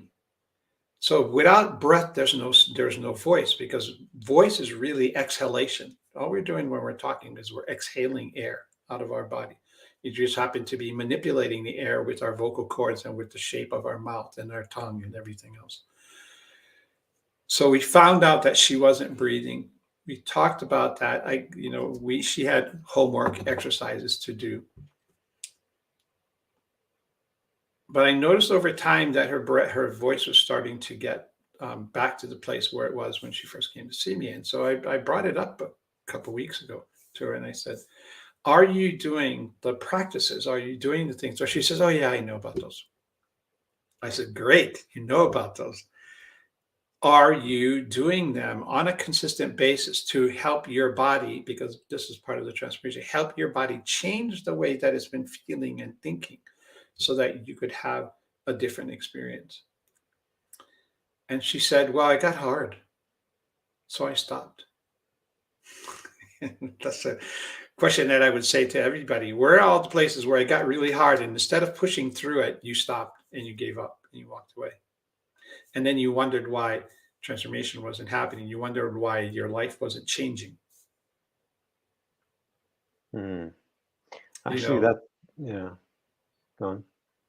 I was just going to say, transformation is a messy business. It's dirty. It's ugly. You're going to fall down. And the how you get through it is how much there's a conviction inside you that says, no matter what, I'm going to keep going. Well, that takes some courage, eh? It takes a lot of courage. It takes a lot of courage. And that, again, I'm going to go back to that place. And that's why sometimes we need help, because when we get down, and I heard Jackie talk about depression, and we all go through those bouts of depression. We all go to those places where we doubt ourselves and we shut down. And so sometimes having that person on the outside, or having another view of me, because I can only see what I can see. Other people see different aspects of me. Having that other perspective helps me step into that place, right? I don't know if I can emphasize this enough. The place of conviction inside, where we get to, that we see that there's something going on in our lives, and we make the commitment to change, where we go, no matter what, no matter how hard, I'm going to keep going. Well, it takes, I guess, also trust and belief that there's something at the other side, you know, on the other side of the abyss, and you know, yeah. How do we know, right? That's another question. Because we get glimpses of it. We have glimpses in our life. We've all had, you know, as we go through this transformation process, where we have glimpses or small periods of time where, this is just saying it this way, everything's perfect. Everything's moving. The energy's flowing. I'm watching myself move through my life. So we have those experiences. When the going gets tough, you know, and I'm going to say it this way, when the shit hits the fan, where am I going to land? Am I going to go back to the self-judgment, and I'm going to go back to the place that I can't do this? Or am I going to look at that point and go, okay, wait a minute, no matter what, I'm doing this, right? Because I'm, and this is how I talk, this is how I do this for myself as well with other people.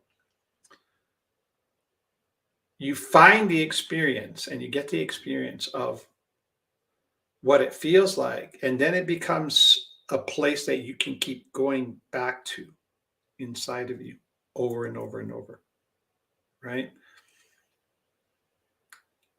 Instead of falling into the trap of going into the pattern and the behavior, can I go and go, wait a minute, I know what that feels like. I've been there before. I remember doing a meditation about 10 years ago. And in the meditation, what came out of it is that I went, oh my gosh, I know the road to suffering and pain. I know every street corner. I know every pothole. I know every speed bump. I know every pothole in the road. I know the billboards I see, or the houses, or the landscape. Right? I know exactly what that looks like. I could do it in my sleep with my eyes closed. But I went inside and I looked, and I looked, what is a roadmap that I have inside for happiness? And I realized that I didn't have one. So that was the commitment inside of myself of going, okay, I'm going to make the commitment to find that roadmap because it's that important to me. And do we get caught and stuck and get trapped? And yes.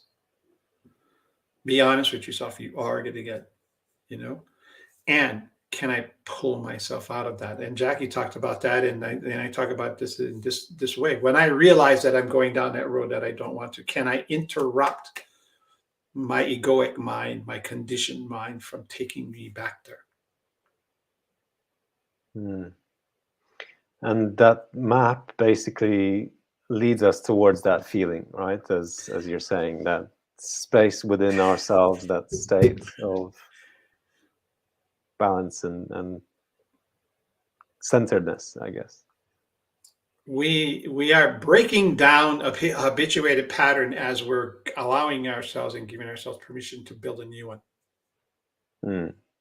And actually, it links back quite nicely to the beginning of our conversation about the reaction to the group or collective dynamics, and kind of reacting with sort of opinions and taking sides about what's happening.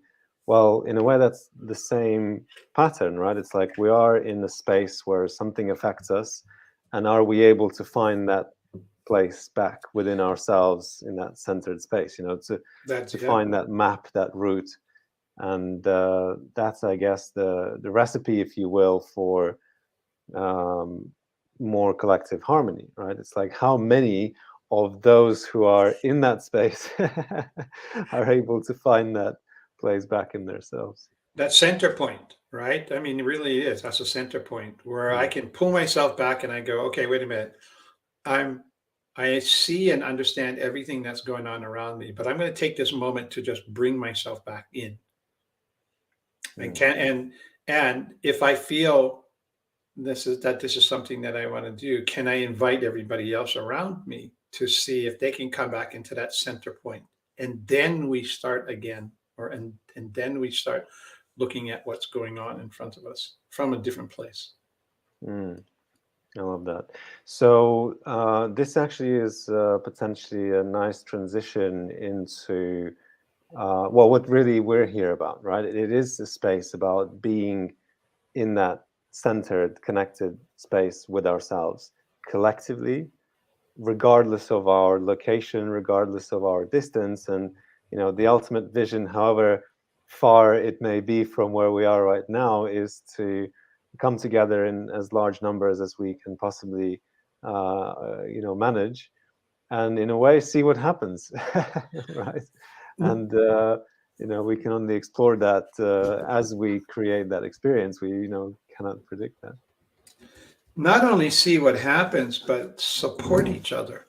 Right. Exactly. The same way that the collective energy draws everyone into it and holds a certain energy, right? When we come together in especially in the way that that the Global Unity Festival is bringing people together. We're coming together to support each other. We're coming together to find that common ground. We're coming together because in some ways we're not happy with what's happening around us, and we are wanting to create large-scale change, as large a scale of change as possible. Knowing that what the way that starts is not looking out here, but being here first and foremost, and creating that change inside of me, and then coming together with as many people as we can gather to hold that collective energy, and then we and focus in that way. I mean, they've already done enough scientific experiments to back that theory, right? It's that it's creating not a different collective energy, but a collective energy that's outside of where we have been as a society. Over and over and over. They call it the 100 monkey thing, because we get to the point where then everybody feels it, because we slowly shift the energy because we are so committed to holding that space inside of us. We're so committed to watching my reactions when it happens and not let myself get carried off into that. We're looking at the place of being honest with myself to the point of wanting to do that. Not for everybody else, because I'm not trying to do this for everybody, but for myself, first and foremost. At the core of it all, right? At the core of the call, right? Yet, me feeling the way that I feel, you feeling the way that I feel, all the other people that come together that feeling that way, we create that energy that propels us, not moves us, propels us forward. I love that. That was a really beautiful summary for the purpose of the space, actually. And Exactly. I love that. And I like the 100th monkey thing. I hope everybody knows what that is. But basically, when there's enough sort of critical mass, something becomes a norm and a widespread kind of behavior and experience, right? So it's just a matter of in physics is the equation of momentum, right? Momentum builds on top of itself. So if we're looking at it from a scientific point of view, you're talking about momentum. So the more force, the more energy that you have behind something, the more momentum that it has as it moves forward. And then what happens is that momentum becomes perpetual because it continues to create the energy for itself. Well, that's a wonderful intention and a wonderful vision to focus on. So I really love that. And if you feel like sharing some practice as well, we could do that in a moment. And I want to perhaps have a little intermission here for others who might be watching us. This space is about this diversity of human experience and diversity of those practices, how we can come back to our center, and some are more fundamental that we can always rely on, the breath and the perhaps, mindfulness meditation. But there are so many other wonderful ones that perhaps sometimes require somebody else to guide us, whether it's sound healing or other wonderful modalities. So actually, as we come to the peak of this wave, where other wonderful wisdom keepers and artists would be offering their gifts, there's opportunity to join whichever practice you are most inspired by. And I'll just briefly also remind people where they can find those other practices. And if you go to our platform, globalunityfestival.org, and we're now in wave 3, you can see all of the events currently taking place.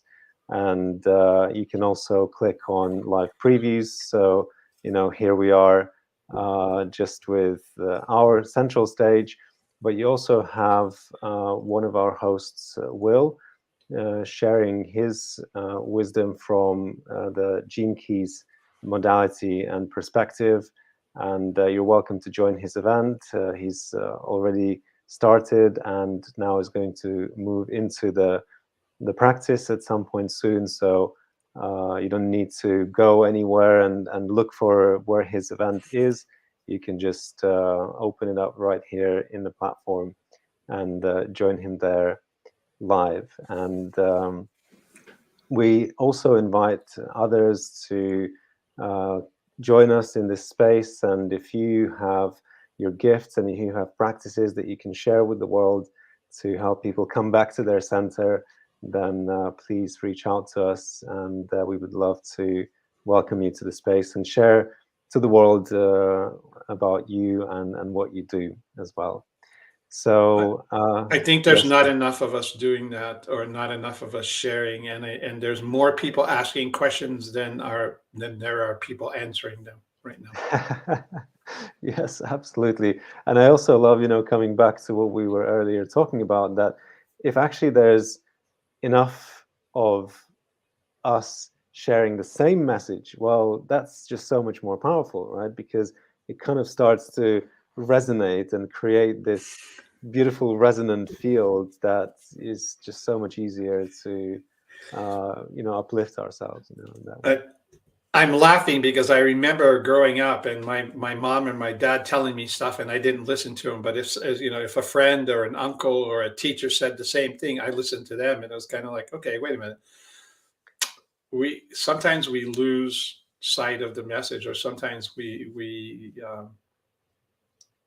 have to hear it multiple times in order for us to get to the place where we actually hear what that is. And so when the message is consistent like that, it helps other people land inside of it because they feel safe, because they're hearing it from different multiple avenues or in multiple spaces. And it's not that it becomes truth. That's not what we're talking about. What it does is it helps people step into it. So we gives them feel like they have the support to be able to step onto that path or take that step or look at that shadow that's inside of them. I love that. And sometimes it may be just because, one person gives us more trust, or kind of we trust them more, or we relate with them more. And so it just, makes so much sense to have the same thing coming from different perspectives. And well, there's actually one thing that I wanted to dive into, and again, Sure. feel free to then share some guided practice, or we don't have to do it, completely up to you. But I was wondering about this kind of nuance with regards to both personal and collective level. We talked about this reaction, not reacting to something happening. And obviously in a collective, that's obvious. We might start to protest or challenge them, right? But within ourselves, that reaction sometimes may be, stress, yes, but also distraction, that's part of reaction, right? And on the other side, there's the tolerance of something, that we experience something and we tolerate, we keep sort of I guess tolerate is the main word. And in a collective, it might be where we tolerate that aggressive behavior, and within ourselves we may tolerate those signs and signals for what is there to transform and not actually engage with them. So where is that fine line between reacting and tolerating and engaging in transformation? Is it reacting, or is it looking at situations and going, okay, how do I want to respond? Because to me, when we talk about reacting, every time I react to something that's outside of me, what I essentially have done is I've essentially given my energy to that thing. And so if I can understand what's happening around me and be able to sit and observe the situation without having to just straight jump in or automatically jump in without thinking, then it gives me the space, because then I go, well, wait a minute, what's happening here? Is this something that I need to engage in? Is this something, the projection or the energy that's coming towards me, do I even need to take that on? Can I sit inside of myself and understand that, well, this person or this situation, they are where they are, and I am where I am. And is there anything that I need to do or say in this moment that will help change or shift that? Or is my reacting, by reacting and giving my energy away, I am just feeding whatever that is? So it's I think for me, it's a big difference. What's happening then is it becomes a conscious thought. I'm consciously thinking, what do I do in this situation, instead of automatically doing? Do I add fuel to the fire by reacting? If somebody's angry and I respond in anger, is that going to help the situation? Usually no. All it does is increases the energy of whatever that situation is. If I step back and I see and recognize that anger and I go, okay, wait a minute, I don't need to do anything with that anger because it's not mine to begin with. Can I hold a different energy to diffuse that? And from my experience, one of the things that I've watched happen over and over again is that kind of negative energy needs that same energy pushing back against it in order to, I don't want to Persist. say survive or to Persist, I guess. persist. That's a good word.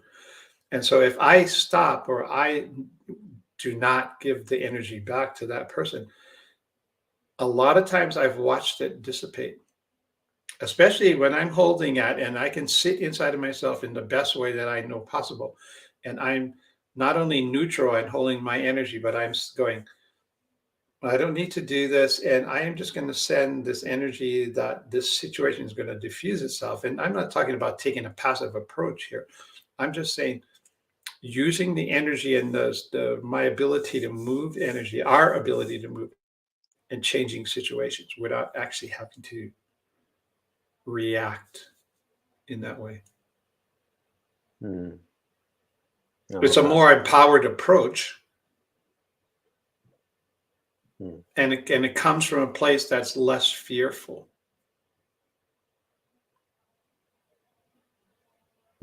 So yeah, it is about the map towards our center, and always coming back to that and really being in that space of awareness, and seeing things for what they are, and seeing if we want to engage or let them go, right? And there's no right or wrong answer necessarily. It all depends on the context and situation, and that's where the mastery comes in. It depends on the situation, and not reacting is the interruption that sometimes is necessary for something to shift. We always talk about interrupting energy. The other part of reacting, and this, the last thing I would say is that when I'm reacting, I'm also not inside of my body, because the reacting is so automatic that I'm not present. It's a part of me that I'm not even aware that's doing it. That's what I found in the past.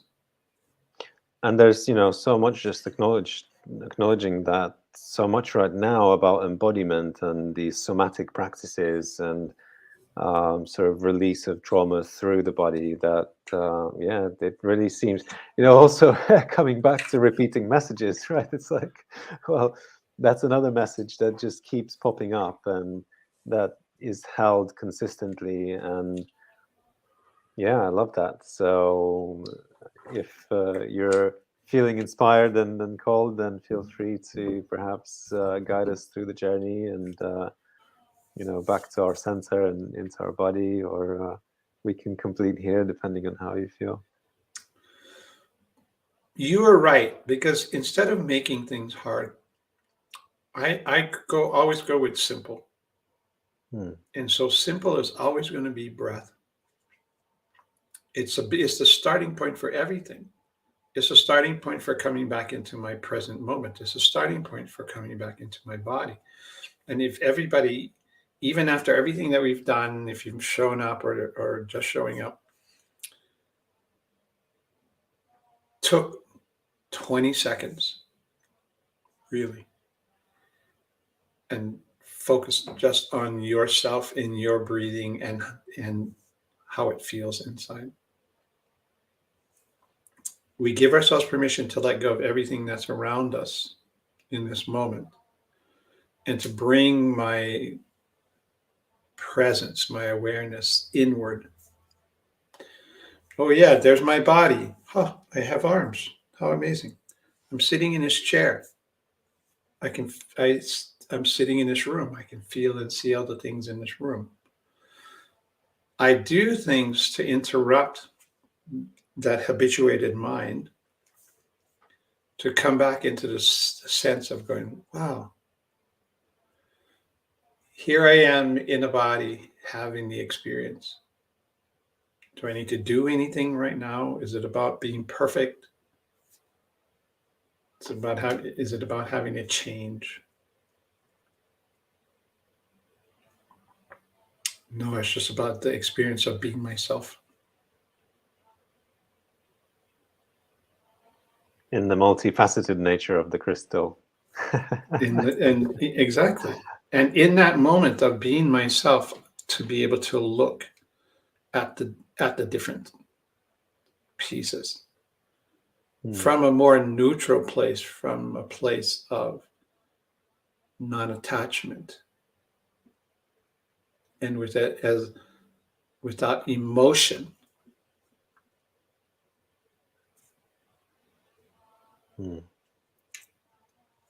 And that's the also mastery and practice. When we come back to that again and again, we are able to do that quicker, easier, and in more challenging Again, circumstances. And yeah, we're creating a new habit. I have to create this habit of not jumping in, this habit of coming back to myself. It's a habit. And the more we do it, the more consistent it will be. Till then, this is where we live from, and this is where I operate from. So I'm always aware of everything that's happening around me, but I'm aware from this place of here instead of here. I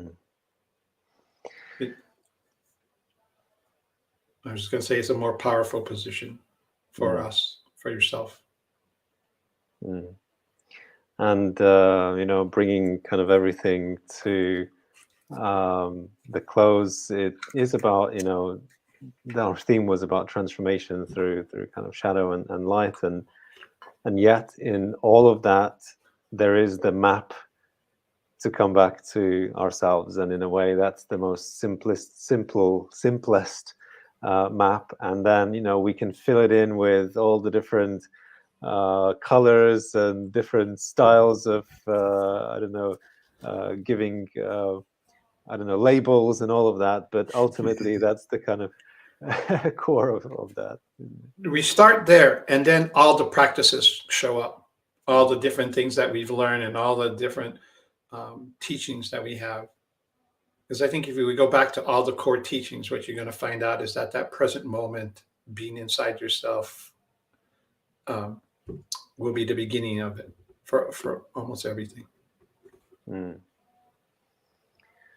I love that. So the beginning and the end is in a way the same, just in a in a different quality and in a different sort of degree of that experience. But it's well, yeah. It's always going to be multi-layered. There's always going to be multi-dimensional, right? I love that. But it's the starting point. So we put ourselves in that starting position, and then we move forward.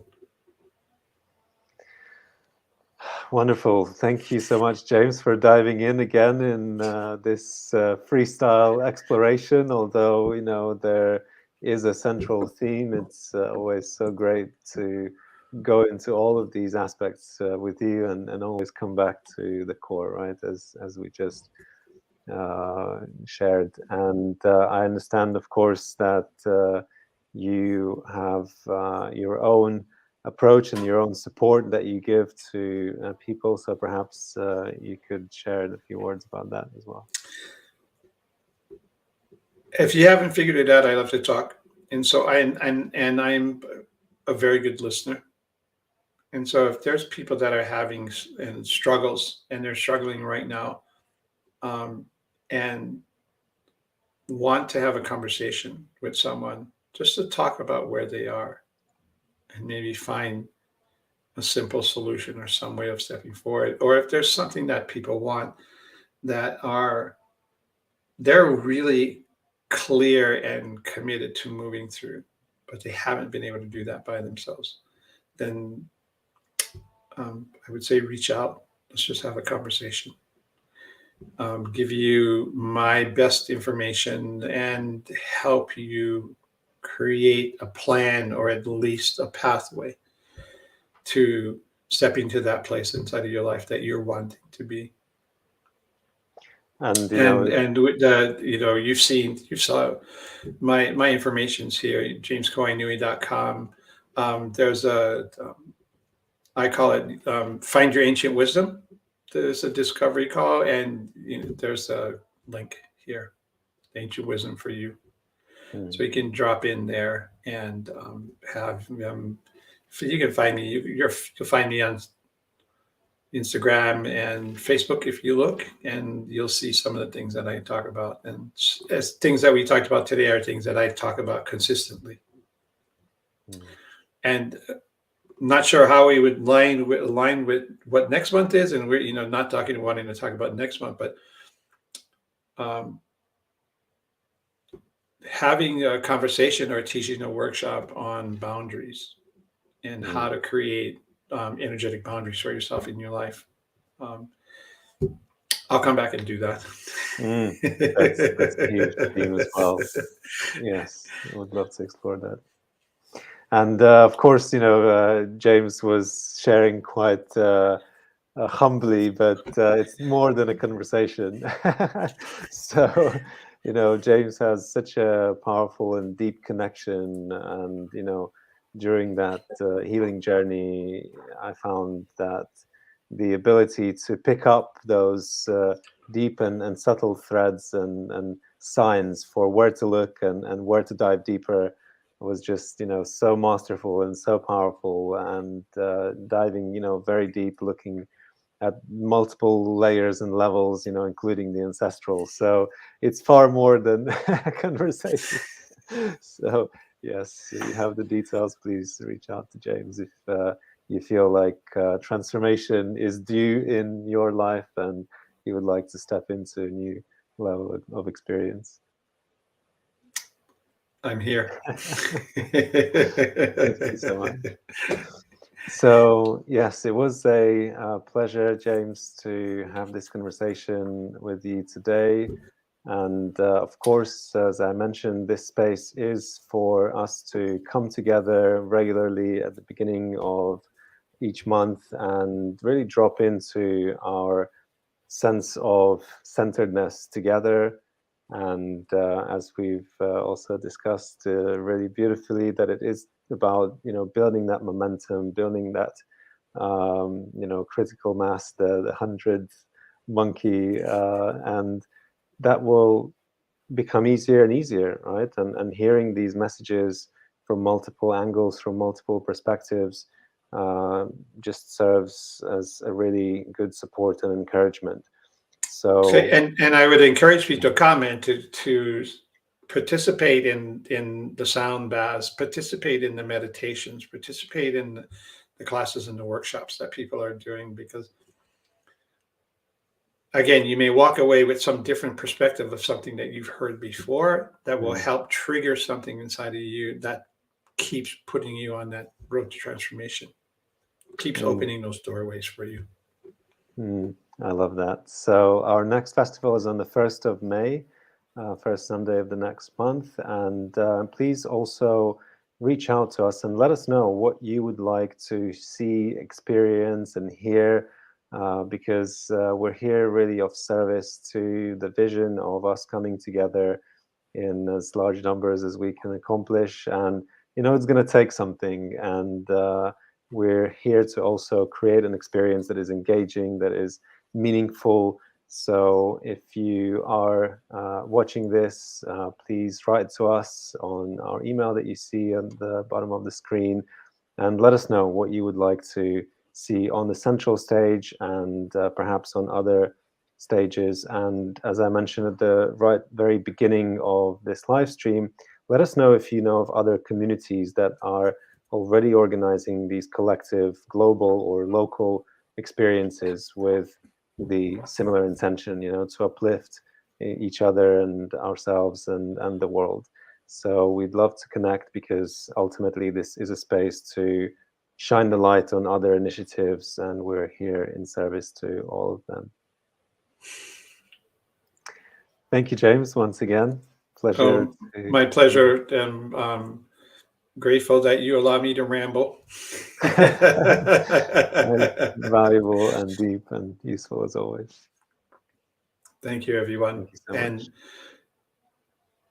Be brave. Take that step. And reach out for help if you need to. That's not a sign of weakness. It's actually a sign of strength. And sometimes we just need that guiding hand or that other person in our life that helps us move forward and overcome the obstacles that we feel that are in our lives. So Fantastic, beautiful message. And there is so much support around, and we don't have to do it alone, right? And we are not alone. You are not alone. If you learn anything from being part of this festival, is that you are not alone, and your voice means something. It's a collective journey, and what a beautiful message to complete on. Thank you so much. See you hopefully next month, and blessings to everyone.